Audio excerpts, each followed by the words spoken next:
ফুটফুটে এক পুত্র সন্তানের মা হলেন মানসিক ভারসাম্যহীন তাহমিনা।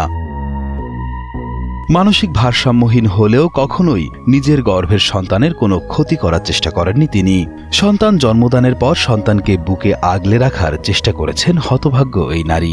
অস্বাভাবিক আচরণ বা করছে, অনেক স্বাভাবিক আচরণে ছিল না উনি। মাশাআল্লাহ, আল্লাহর রহমতে অনেক ভালো। অনেকে লাখ টাকা খরচ করেও বাচ্চা পায় না, এটা তো আল্লাহর রহমতে একটা মানুষকে এরকম দিছে। প্রসব বেদনায় কাতরাতে কাতরাতে একসময় বরিশালের পথে ঘাটে ঘুরেছিলেন তাহমিনা। বরিশাল নগরীর রূপাতলী বাস স্ট্যান্ডে দুর্বিষহ জীবন অতিবাহিত করেছেন হতভাগ্য এই নারী।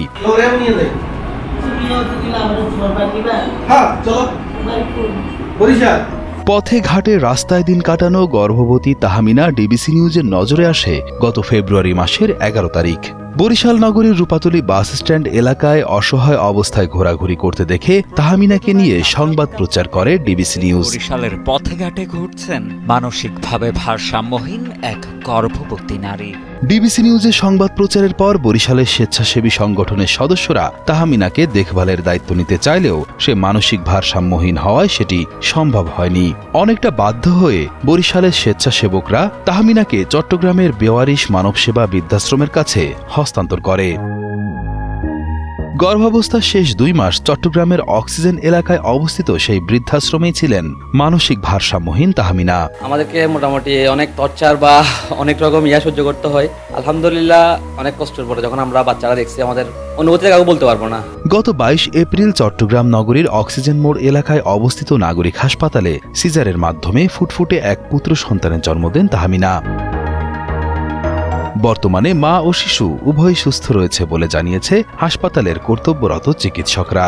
আলহামদুলিল্লাহ বাচ্চা সুস্থ আছে এবং মাও সুস্থ আছে। বলতে যদি নিজের কেয়ারটা নিজে নিতে পারতেছে না, তো যার কারণে আমাদের একটু এক্সট্রা এফোর্ট দিতে হচ্ছে, এটাই আর কি।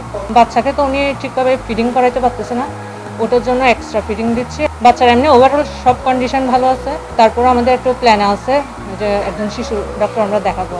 তাহমিনার চিকিৎসা সহ যাবতীয় সমস্যায় নাগরিক হাসপাতাল কর্তৃপক্ষ পাশে থাকবে বলে জানিয়েছে হাসপাতালের জেনারেল ম্যানেজার আনিসুর রহমান মুন্না। আমরা এতটুকু বলতে পারবো, ওর যতটুকু সাপোর্ট লাগে ইনশাআল্লাহ আমরা আমাদের পক্ষ থেকে সেটা সাপোর্ট দিব। বেওয়ারিশ মানবসেবা বৃদ্ধাশ্রমের পরিচালক গোলাম রব্বানী জানান, শিশুটি যেহেতু তাদের তত্ত্বাবধানে জন্ম নিয়েছে, সেহেতু শিশুটির ভবিষ্যতের কথা চিন্তা করে তার দেখভাল ও বড় করার দায়িত্ব নেবে এই বৃদ্ধাশ্রম। পাশাপাশি তাহমিনাকে সুস্থ করার জন্য মানসিক রোগের ডাক্তার দেখানোরও ইচ্ছা রয়েছে তাদের। এমনকি ভবিষ্যতে পিতৃ পরিচয়হীন এই শিশুটির হাতেই এই বৃদ্ধাশ্রমের পুরো দায়িত্ব দিয়ে যেতে চান পরিচালক গোলাম রব্বানী। তাহমিনার যুদ্ধ এর আগে ডিবিসি নিউজ করছেন, তাহমিনার জন্য অনেক মানুষ দোয়া করছেন। ডিবিসি নিউজের অনেক দর্শকরা আমি দেখছি কমেন্টের মধ্যে অনেক মানুষ দোয়া করছে। আমার মনে হয় মানুষগুলোর দোয়ায় আজ ওনারা বাচ্চা মা এই কঠিন পরিস্থিতির মধ্যে সুস্থ আছে আলহামদুলিল্লাহ। বাচ্চার ওজনও ঠিক আছে এখন আলহামদুলিল্লাহ, বাচ্চা মা দুইজনে সুস্থ।